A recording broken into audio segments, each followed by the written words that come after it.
This is a routine cataract case with a patient with a moderate amount of nuclear sclerosis. A 2.8 millimeter clear corneal incision is made. The capsule is stained with trypan blue. The side port incisions are made with an MVR blade, entering only halfway through the length of the blade, ensuring that the wounds stay tight and do not leak during the procedure. The rhexis is now initiated with a bent 26 gauge cystotome needle. During the creation of the rhexis, the flap is kept flat at all times to ensure good control over the tearing edge of the rhexis.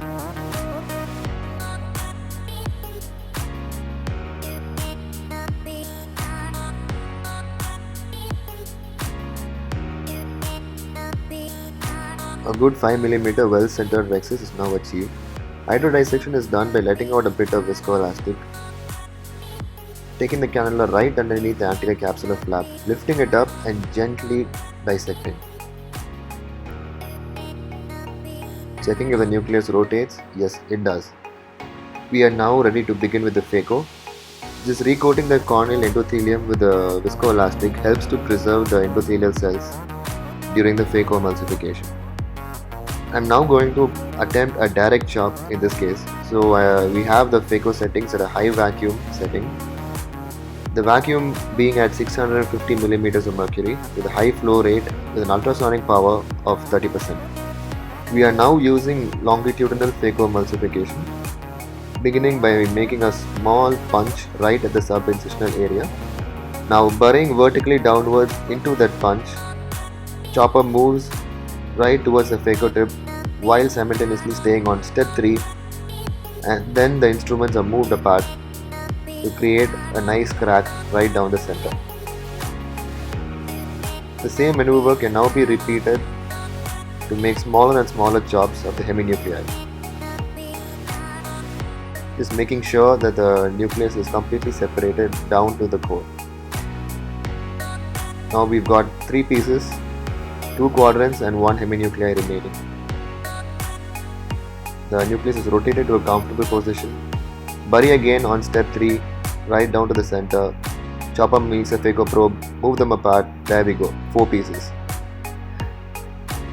So now each piece can be individually brought up to the iris plane for emulsification. All the chops were done in situ in the capsular bag.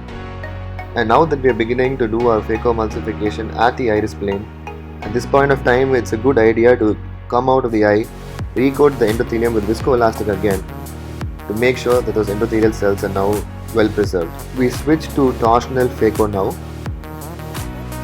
The torsional mode is going to help us to swiftly wolf down those nuclear quadrants. Now rotating that second quadrant right in front of the phaco probe so it can be buried into and brought out into the iris plane and safely emulsified. Once again rotating the heminuclei. Step 3, bury into it, but this piece is a little too large to bring out of the bag.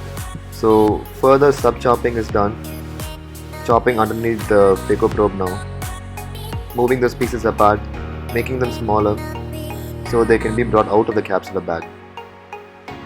Once they are sufficiently separated and small enough, I can now stay right in the center and proceed with emulsification.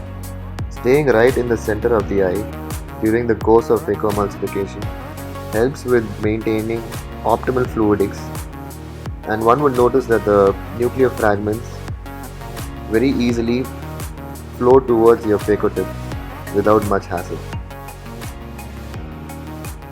Now engaging the last piece, burying into it, bringing it up into the iris plane and emulsifying. While emulsifying the last piece, one would exercise caution to watch out for any signs of post-occlusion surge.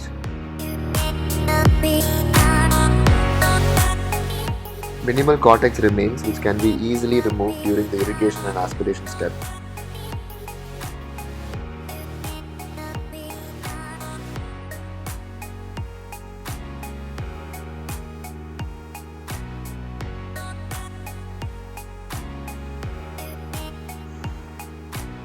A few adherent cortical remnants remain on the posterior capsule, bringing the vacuum down to a very low level, about 50 millimeters of mercury, and gently nudging those cortical fibers on the posterior capsule, releasing them from the capsular bag. Once they are released, we can now go back to a high vacuum setting and aspirate them away.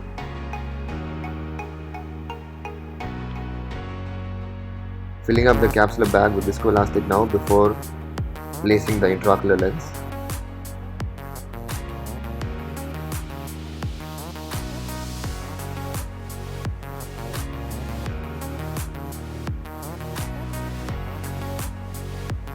The leading haptic is now placed into the capsular bag, while the trailing haptic has to be dialed in.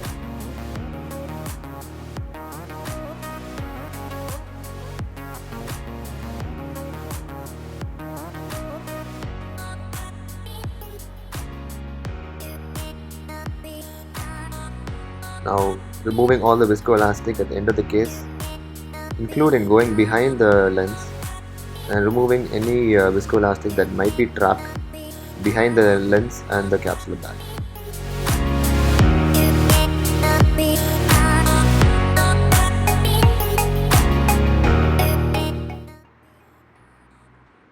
Thank you for watching.